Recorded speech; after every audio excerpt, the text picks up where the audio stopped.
Alors, pour faire le bilan de l'année qui se termine pour le NPD, je reçois le chef Jacques Médecine. Bonjour, M. Singh. Bonjour. Bon, alors, on vient d'en parler brièvement. C'est une année qui a été difficile, 2018, pour vous. Quel bilan, vous faites de cette année qui se termine? On a proposé quelques initiatives, on a avancé quelques projets de loi. Je suis très fier de le travail de Romuald Saguenache.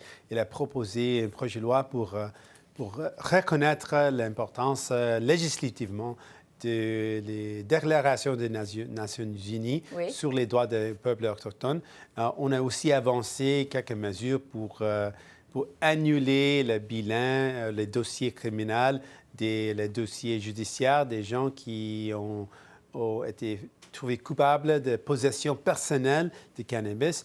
Donc, pour donner un avantage de réussir dans le travail, pour l'école, pour les voyages. Donc, on a dit qu'il faut annuler le bilan.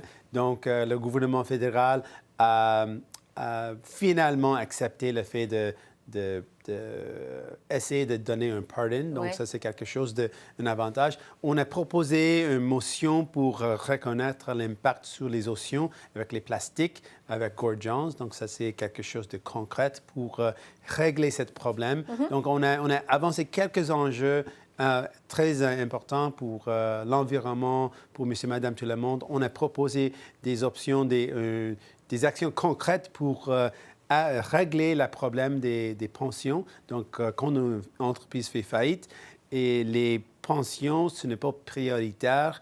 Donc, ça fait peur aux gens qui prennent la retraite. Donc, on a aussi proposé une solution pour ça. Donc, quand on vous écoute, il y a des actifs quand même à votre bilan. Il y a du positif dans votre bilan. Maintenant, quand on regarde pour ce qui s'en vient, quand on regarde les chiffres, au niveau des intentions de vote pour le NPD, c'est en constante décroissance depuis l'élection de 2015. Selon les plus récents sondages, vous êtes à 14 % le NPD dans les intentions de vote. Au niveau du financement, encore là, les chiffres ne sont pas très bons. Le NPD a amassé au dernier trimestre 864 000 comparativement à 3,8 millions pour les libéraux, 5 millions pour les conservateurs. Il y a une demi-douzaine de députés, dont Hélène Laverdière du Québec, qui vous ont annoncé qu'ils ne se représenteront pas à la prochaine élection. Comment le NPD va réussir à être compétitif lors de l'élection qui s'en vient en 2019? Donc, premièrement, il faut reconnaître que dans les années passées, notre financement a tombé beaucoup. Donc, on a changé la direction. À ce moment, on a une augmentation de notre financement. Donc, ça change. Si on fait une comparaison avec les années passées et maintenant, c'est une augmentation et ça continue. Donc, le chemin est plus positif. Donc, en général, il y a des gens qui ont annoncé, les députés qui ont annoncé leur retraite. Je respecte leur travail, le fait qu'ils ont donné beaucoup de leur vie, c'est un grand sacrifice. Mais je suis très heureux de voir des nouveaux candidats, candidates, des candidates comme Julia Sanchez à Outremont, quelqu'un qui est bien connu comme une vedette, une candidate vedette. Aussi avec deux nouveaux candidats ce fin de semaine passée.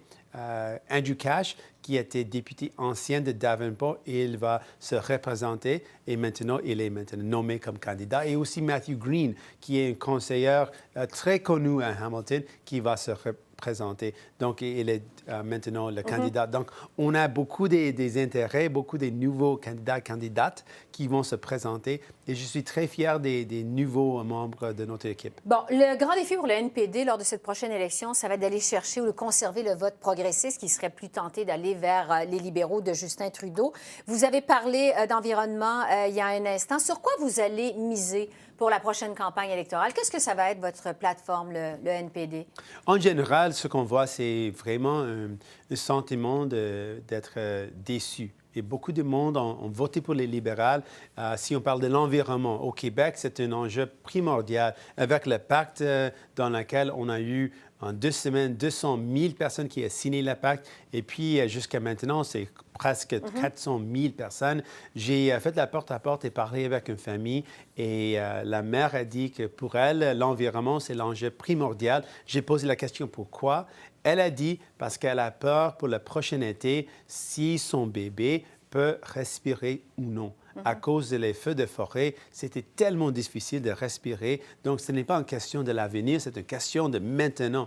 Donc, dans ce cas, ce que les libéraux ils ont fait, ils ont acheté un oléoduc avec notre argent public pour 4,5 milliards de dollars. Ce n'est pas acceptable, c'est complètement opposé à ce que les gens veulent voir. Oui. Ils veulent voir un gouvernement qui investit dans l'énergie propre, dans l'énergie renouvelable pour créer des bons jobs et une bonne économie durable. Bon, vous parlez des feux de forêt qui ont affecté évidemment l'économie britannique. Vous parlez de Trans Mountain.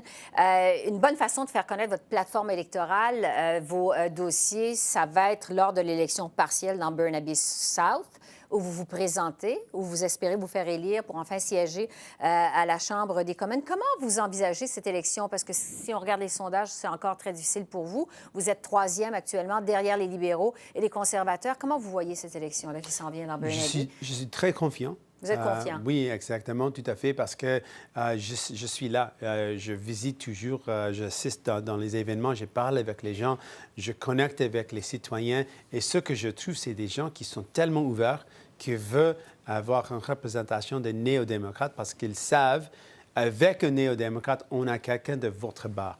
Et ça, c'est grand chose pour eux. Parce que c'est clair, pour tous les enjeux qui touchent les gens comme logement abordable, c'est un grand enjeu qui touche plusieurs Canadiens à travers le pays.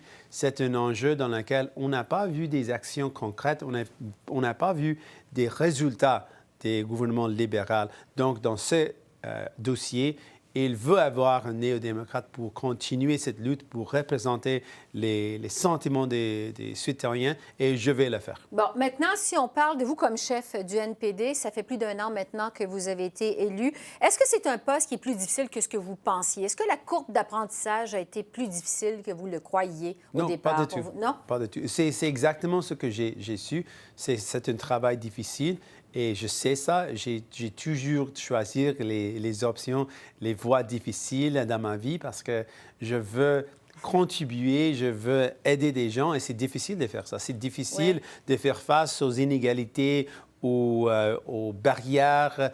Et ça, c'est la réalité pour plusieurs des Canadiens. À ce moment, on a eu un sondage qui dit que la moitié des Canadiens et Canadiennes sont seulement 200 $ de ne pas payer leurs factures dans leur budget. C'est seulement 200 $ et c'est très difficile pour trop de Canadiens et je veux régler ça. Vous parlez des sondages. Quand on regarde les plus récents sondages, quand on demande à la population canadienne qui ferait le meilleur premier ministre, seulement 5 % répondent Jagmeet Singh. 62 % des répondants qui sont du NPD se disent satisfaits de votre performance, alors que pour les autres chefs de parti, c'est beaucoup plus élevé que ça. Est-ce que vous croyez que vous avez l'autorité morale pour gouverner le NPD? Qu'est-ce qui fait que... Oh, bien sûr. J'ai reçu plus que 90 % dans le Congrès. Absolument. Pas de question. Et je suis fier de le travail qu'on a fait comme équipe. C'est clair que notre travail, c'est toujours difficile. Est-ce que votre caucus est derrière vous? Sentez-vous que le caucus est derrière vous? Tout à fait, tout à fait. Et c'est exactement ce qu'il faut faire, c'est de travailler très fort parce que le travail est difficile. Si on parle de ce que les gens font face, ils font face des précarités des emplois. À Montréal, dans la Rocade, on a vu presque 100 personnes qui ont peur de perdre leur travail. À Oshawa, on a vu 2400 à 500 personnes qui vont perdre leur emploi aussi. Donc, c'était tant difficile pour les travailleurs et travailleuses. Et les actions du gouvernement libéral, c'était de donner 14 milliards de dollars, un chèque blanc aux grandes entreprises, au lieu d'avoir des conditions concrètes pour s'assurer que l'investissement qu'on fait, où ils vont directement à créer des emplois. Et ce qu'on a vu depuis des années, c'est les libéraux, les conservateurs qui donnent des chèques blancs aux entreprises et ça ne fonctionne pas. OK. Un mot sur la bataille du Québec et je vous laisse là-dessus parce que le temps file. Le NPD détient actuellement 15 sièges au Québec. Évidemment, on est loin des 103 sièges de l'élection 2011. Il y a des députés qui vont quitter. Hélène Laverdière, je le disais d'entrée de jeu, qui va se représenter, ils ne se représenteront pas à la prochaine élection. Comment vous voyez la bataille au Québec pour le NPD? Au Québec, il y a quelque chose de très intéressant qui se passe. Comme j'ai dit, j'ai parlé de l'impact. Il y a vraiment un mouvement environnemental. Donc, il y a une sensibilité pour l'environnement et la lutte contre le changement climatique. Donc, si on parle de changement climatique, c'est clair. les néo-démocrates sont le parti qui est de votre bord. Et les conservateurs ne s'inquiètent pas, ils ne s'occupent pas de l'environnement. Les libéraux, ils ont acheté un oléoduc. Donc, avec l'environnement, c'est clair, le choix, c'est l'NPD qui va défendre les intérêts. Mais en général, si on parle de la culture, avec l'entente avec Netflix, le gouvernement libéral a donné un grand cadeau à Netflix, mais ils n'ont pas créé un terrain égal pour les entreprises domestiques du Canada, du Québec. Ils n'ont pas montré une priorité de défendre la culture québécoise ni la langue française. Donc, chaque domaine qu'on en parle, c'est clair que néo-démocrates, nous sommes de votre bord. On va défendre l'intérêt du Québec. C'est ce qu'entend faire le NPD. Merci beaucoup, M. Singh, vous en d'être prie. passé par nos studios. C'est très apprécié. Merci. Je vous en prie.